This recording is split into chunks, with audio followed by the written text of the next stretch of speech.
Hello students, आप सबका मेरे चैनल पर स्वागत है। और आज हम हिंदी व्याकरण का बहुत ही महत्वपूर्ण भाग पढ़ने वाले हैं, शब्द भेद। जी हाँ, शब्द भेद यानी शब्दों का वर्गीकरण किन आधारों पर किया गया है और एक एक करके हम सारे शब्दों के वर्गीकरण कैसे हुए हैं तथा उनके भेद क्या हैं और प्रत्येक भेद के कितने प्रकार हैं, ये सब चीज़ हम पढ़ने वाले हैं। शब्द भेद वैसे तो काफ़ी बड़ा चैप्टर है, इसलिए हमें इसे कुछ भागों में पढ़ना होगा। तो चलो शुरू करते हैं शब्द भेद। तो देखिए, शब्द भेद यानी शब्दों का वर्गीकरण किन आधारों पर किया गया है। तो इसको समझने के लिए ये देखिए, सबसे पहला जो शब्द भेद है वो है व्युत्पत्ति अर्थात बनावट या फिर रचना के आधार पर शब्द भेद किया जाता है। इसका जो पहला 3 प्रकार हैं इसके: रूढ़ शब्द, यौगिक शब्द और योग रूढ़ शब्द। ठीक है, ये हो गए रचना के आधार पर शब्द भेद। दूसरा है उत्पत्ति या स्रोत के आधार पर शब्द भेद। इसके अंतर्गत देखिए, तत्सम शब्द, तद्भव शब्द, देशज शब्द, विदेशज शब्द और संकर शब्द आते हैं। इसके बाद में तीसरा वाला जो है वो है प्रयोग के आधार पर शब्द भेद। इसके मुख्य रूप से 2 प्रकार किए गए हैं। ठीक है, पहला वाला है विकारी शब्द और दूसरा है अविकारी शब्द। विकारी शब्द को सव्यय भी कहा जाता है और अविकारी शब्द को अव्यय कहा जाता है। ठीक है, तो प्रयोग के आधार पर शब्द भेद कितने हुए? 2 प्रकार के, विकारी शब्द और अविकारी शब्द। अब विकारी शब्द के अंतर्गत 4 प्रकार के शब्द आते हैं: संज्ञा, सर्वनाम, विशेषण और क्रिया। इसके बाद में अविकारी शब्द के अंतर्गत ये 4 प्रकार आते हैं: क्रिया विशेषण, संबंध बोधक, समुच्चय बोधक और विस्मयादि बोधक। इसके बाद में देखिए, अर्थ के आधार पर शब्द भेद।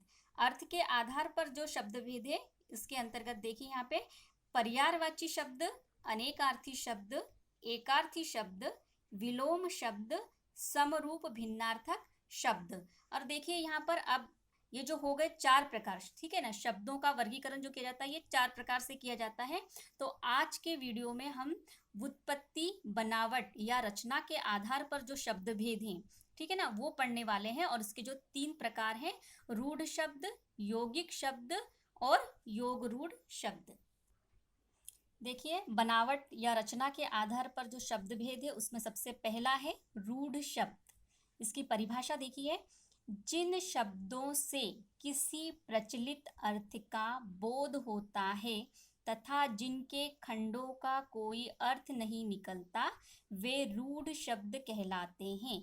यानी कि जो शब्द, ऐसे शब्द जो परंपरागत रूप से प्रचलित अर्थ में प्रयोग होते आ रहे हैं, ठीक है ना, परंपरागत रूप से, रूढ़िगत रूप से जो प्रचलित अर्थ में, एक विशेष अर्थ में जो प्रचलित होते आ रहे हैं, वे शब्द रूढ़ शब्द कहलाते हैं। और दूसरी कंडीशन क्या है? जिनके खंडों का कोई अर्थ नहीं निकलता, यानी कि जिनके खंड कर दिए जाएं तो उनका कोई भी अर्थ नहीं निकलता, वे निरर्थक होते हैं। तो इस तरीके के जो शब्द हैं वे क्या कहलाते हैं? रूढ़ शब्द कहलाते हैं। तो एक तो ये प्रचलित अर्थ में परंपरागत रूप से यूज होते आए हैं और उसके बाद में इनका खंड करने पर कोई अर्थ नहीं निकलता, ऐसे शब्द रूढ़ शब्द कहलाते हैं। अब उदाहरण देखिए यहाँ पर, जैसे मग, चल, पर, घट, घर, सच, पानी, नदी, सूर्य, झरना, घोड़ा, तोता, कमल, नाक आदि। ये सारे जो उदाहरण जो हैं वे रूढ़ शब्द के हैं। अब यहाँ पर देखिए, जैसे मग शब्द है, मग शब्द का हमने खंड किया, ठीक है ना, म प्लस ग। यहाँ पर म का कोई भी अर्थ नहीं है, उसके बाद में ग का भी कोई अर्थ नहीं निकलता है ना। तो यहाँ पर देखिए, खंड करने पर कोई अर्थ नहीं निकलते हैं। और उसके बाद में जब इनको हम जोड़कर, जब इन शब्दों को हम लिखते हैं मग, तो एक विशेष अर्थ की उत्पत्ति करते हैं।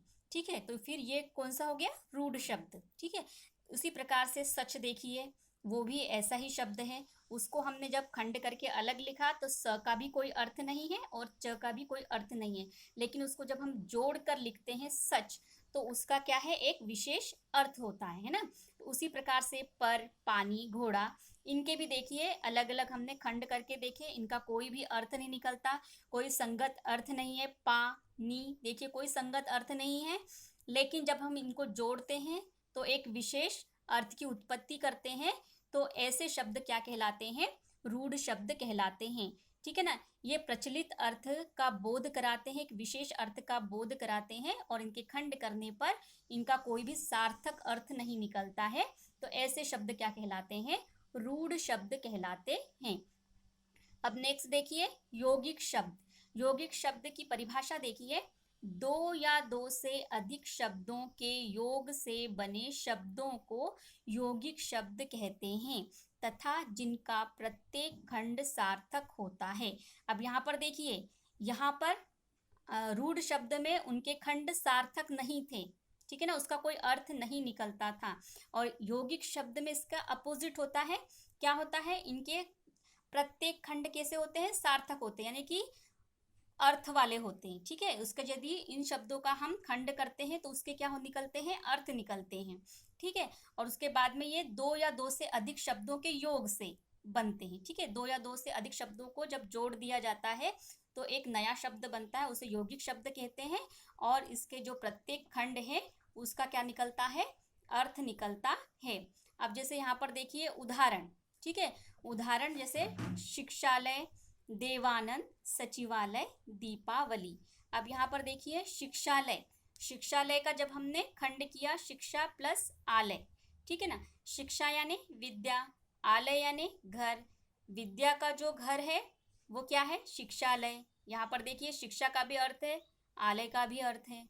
ठीक है ना, इसको जोड़ दिया, शिक्षालय शब्द बना, यानी कि दो शब्दों से जुड़कर बना है, और जब उसका खंड किया तो दोनों का अर्थ निकल रहा है, यानी कि ये क्या है? यौगिक शब्द है। दूसरा वाला शब्द देखिए देवानंद। देवानंद, देव प्लस आनंद, देव यानी ईश्वर, आनंद यानी खुशी, यानी कि ईश्वर की खुशी, देवानंद। ठीक है, अब इसका भी अर्थ निकल रहा है, आनंद का भी अर्थ है एक, इसीलिए यहाँ पर देखिए इसको प्लस करके जब ये नया शब्द बना तो ये यौगिक शब्द है, क्योंकि दोनों भी खंड का क्या है? अपना अपना विशेष अर्थ है। अब यहाँ पर देखिए सचिवालय, सचिव प्लस आलय, सचिव का जो आलय यानी घर, सचिव का जो घर है वो क्या है? सचिवालय है। दोनों भी शब्द का यहाँ पर अर्थ है। ठीक है, दीपावली, दीपावली का देखिए दीप प्लस अवली, दीप यानी दिया, अवली यानी पंक्ति। ठीक है, दीपों की पंक्तियां यानी दीपावली। तो इस प्रकार से देखिए इनका हमने खंड किया तो इसका अर्थ भी निकल रहा है, और इसको जोड़ दिया तो एक अलग विशेष अर्थ निकल रहा है ना। तो यहाँ पर देखिए ये जो ऐसे शब्द होते हैं, यानी कि खंड करने पर जब उनका सार्थक अर्थ निकल रहा है दोनों भी शब्दों का, तो वे क्या कहलाते हैं? यौगिक शब्द कहलाते हैं। अब तीसरा देखिए योग रूढ़ शब्द। इसकी परिभाषा देखो, दो या दो से अधिक शब्दों के योग से बने ऐसे यौगिक शब्द। अब यहाँ पर देखिए ऐसे यौगिक शब्द कहा गया है ना, ऐसे यौगिक शब्द जो सामान्य अर्थ को छोड़कर किसी विशेष अर्थ का बोध कराते हैं। अब यहाँ पर देखिए सबसे पहली बात तो आपको ध्यान में रखनी है कि योग रूढ़ शब्द। अब यहाँ पे शब्द से ही हमें समझ में आ रहा है कि योग यानी कि एक तो वो यौगिक शब्द हैं, ठीक है, एक और वो रूढ़ शब्द भी हैं। यौगिक भी शब्द हैं, रूढ़ शब्द भी हैं, और किसी विशेष अर्थ का क्या करवाते हैं? बोध करवाते हैं। ऐसे शब्दों को हम क्या बोलते हैं? योग रूढ़ शब्द कहते हैं। तो यहाँ पर देखिए दो या दो से अधिक शब्दों के योग से बने ऐसे यौगिक शब्द जो सामान्य अर्थ को छोड़कर किसी विशेष अर्थ का बोध कराते हैं। अब जो हमने यौगिक शब्द देखे थे वे भी दो या दो से अधिक शब्दों के योग से बनते हैं, ठीक है, लेकिन वो क्या करते हैं? वो सामान्य अर्थ का बोध कराते हैं। लेकिन योग रूढ़ शब्द क्या है? सामान्य अर्थ को छोड़कर एक विशेष अर्थ का बोध कराते हैं। ऐसे शब्द क्या कहलाते हैं? योग रूढ़ शब्द कहलाते हैं। अब देखिए यहाँ पर उदाहरण देखिए, दशानन, पंकज, हिमालय, नीलकंठ। अब यहाँ पर देखिए दशानन, ठीक है, इसका जब हमने खंड किया तो क्या होगा? दश प्लस आनंद, और इसका क्या अर्थ होता है? दश यानी 10, ठीक है, जो संख्या होती है 10 वो। आनन, आनन यानी होता है मुख, तो 10 मुख वाला, इसका अर्थ क्या होता है? 10 मुख वाला। अब जिसके भी 10 मुख होते हैं उसको हम दशानन कहते हैं क्या? नहीं। ठीक है ना, सिर्फ रावण के लिए हम क्या करते हैं? दशानन शब्द का यूज करते हैं, है ना। दशानन शब्द रावण के लिए उपयोग में लाया जाता है। तो यहाँ पर देखिए ये रूढ़ हो गया है ना, एक परंपरागत तरीके से, रूढ़ तरीके से रावण के लिए ये दशानन जो शब्द है वो यूज किया जाता है। इसलिए मैंने कहा ना आपको कि ये आपको ध्यान में रखना है कि तो यौगिक भी है और क्या है? रूढ़ भी है। ये दोनों कंडीशन आपको ये याद रखनी है, तो आपको समझ में आएगा कि योग रूढ़ शब्द क्या होते हैं। तो इस तरीके से आप देखिए, दश प्लस आनन, ठीक है, दोनों का अर्थ निकल रहा है, यानी कि ये यौगिक शब्द है। और उसके बाद में 10 मुख वाला इसका अर्थ होता है, लेकिन ये रूढ़िगत परंपरागत तरीके से ये किसका मतलब किसके लिए यूज होता है? रावण के लिए यूज होता है ये वाला शब्द।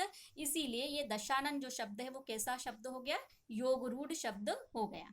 अब यहाँ पर देखिए पंकज, ठीक है, पंकज में यहाँ पर देखिए पंक प्लस ज, ठीक है ना। पंक का अर्थ होता है कीचड़, ठीक है, और ज का अर्थ होता है उत्पन्न, ठीक है, यानी कि जो कीचड़ में पैदा होने वाला है, जो कीचड़ में पैदा होता है उसको क्या बोलते हैं? पंकज। लेकिन अब यहाँ पर देखिए कीचड़ में तो ऐसे घास फूस कई वनस्पतियां मतलब पैदा होती हैं, लेकिन हम उसको पंकज कहते हैं क्या? नहीं। पर एक रूढ़ तरीके से सिर्फ कमल के फूल के लिए हम पंकज शब्द का उपयोग करते हैं, ठीक है, कमल के फूल को हम पंकज के पर्यायवाची रूप में हम हमेशा यूज करते हैं। तो पंकज जो शब्द है वो क्या हो गया? योग रूढ़ शब्द हो गया, ठीक है। इसके दो खंड किए तो दोनों के अर्थ भी निकलते हैं, इसलिए यौगिक शब्द हो गया।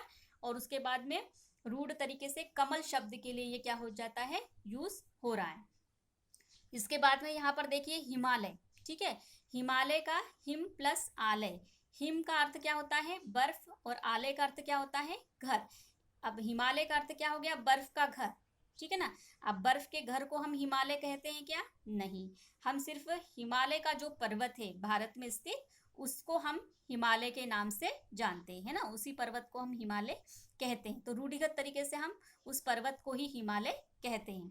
तो बर्फ के घर को हम हिमालय नहीं कहते। तो ये एक सामान्य अर्थ हो गया, ठीक है। जैसे 10 मुख वाला, कीचड़ में पैदा होने वाला, बर्फ का घर, ये क्या हो गया? ये सामान्य अर्थ हो गया। लेकिन ये सामान्य अर्थ को न बताकर ये क्या कर रहे हैं? एक विशेष अर्थ बता रहे हैं, जैसे रावण, कमल और हिमालय पर्वत, है ना, विशेष अर्थ की उत्पत्ति कर रहे हैं। इसलिए क्या होगा? ये योग रूढ़ शब्द हो जाएंगे। अब ये देखिए लास्ट वाला नीलकंठ है। नीलकंठ यानी नील प्लस कंठ हो जाता है इसका, जब हम खंड करते हैं तो नील यानी नीला रंग और कंठ यानी गला, ठीक है ना। अब इसका अर्थ क्या हो गया? नीला है जिसका कंठ, ठीक है। अब जिसका कंठ नीला होता है उसको हम नीलकंठ कहते हैं क्या? नहीं। नीलकंठ जो शब्द है वो शंकर जी के लिए यूज किया जाता है, ठीक है ना। उन्होंने विष का प्राशन किया था, तो उनका जो गला है, उनका जो कंठ है वो नीले रंग का हो गया था, तब से उनका नाम जो है क्या पड़ा? नीलकंठ पड़ा। तो एक रूढ़ तरीके से जो शंकर जी के लिए नीलकंठ शब्द का यूज किया जाता है। तो इस प्रकार से हमने देखिए यहाँ पर देखिए कि योग रूढ़ शब्द क्या होते हैं। तो बच्चों इस तरीके से हमने आज पढ़ा कि शब्द भेद में उत्पत्ति अर्थात बनावट, रचना के आधार पर किस तरीके से शब्दों के भेद होते हैं। आशा करती हूँ आपको मेरा ये वीडियो पसंद आया होगा। मेरे चैनल को प्लीज़ सब्सक्राइब करें और वीडियो को लाइक शेयर करना ना भूलें। Thank you.